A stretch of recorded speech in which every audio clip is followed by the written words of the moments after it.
My name is Teresa Papich. My feasibility report was about whether or not it would be feasible to offer a medical assistant certification program at CSU for undergraduates interested in applying to programs like medical school. And so I determined in that report that offering a medical assistant program would not be feasible at CSU, but there are other ways for advisors and professors to help students gain those valuable experiences for the professional school application process.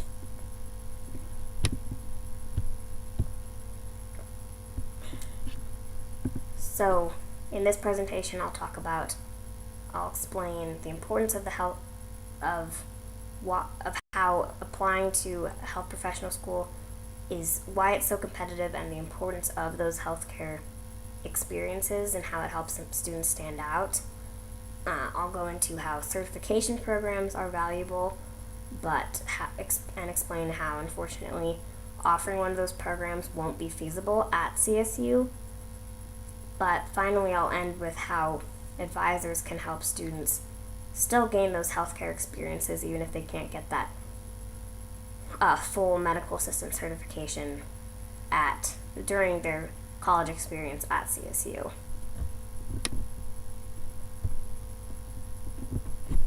So healthcare experience while a student is working on their undergraduate degree is extremely valuable if they want to go to medical school or other professional schools. Those experiences are very informative for students, so they can determine if that's really the career path that they want to go down, and that can show up in the application process as well, because schools want to see that students are informed about the career that they're pursuing and understand that that's really what they want to do. And it gives you that exposure going into medical school, because you can build upon that knowledge of what it's like to work in a healthcare setting. And those unique experiences can really help you stand out in a competitive pool of applicants. And those healthcare experiences can look a lot of different ways, but obtaining a certification, like a medical assistant certification, is one of the best ways to be hired in a patient contact job position. So, for a variety of reasons, offering an MA program at CSU is not feasible. One of the biggest reasons is that these programs are very long, usually between 30 and 50 credits, which is, usually over a year of additional courses for a student, so it's not possible to fit that in a normal 4-year degree. CSU also doesn't have the classrooms or the faculty to accommodate the practicums and other unique courses associated with the certification programs. And then finally, because a certification program doesn't fall under the mission and role of CSU, which is to offer 4-year degrees as well as master's and PhD programs, certifications don't fall under those categories. So the Colorado Department of Higher Education would likely not approve this program.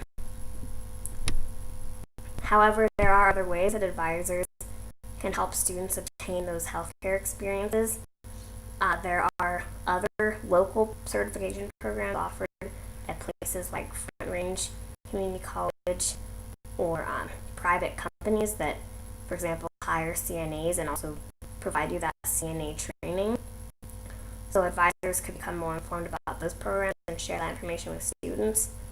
Another option is inviting a local private company or nonprofit to offer a short basic life support certification course, which still helps students get their foot in the door to be hired at a hospital or a clinic if they have some of that basic life support training, because a lot of entry-level healthcare experiences want you to at least have that training going into that role.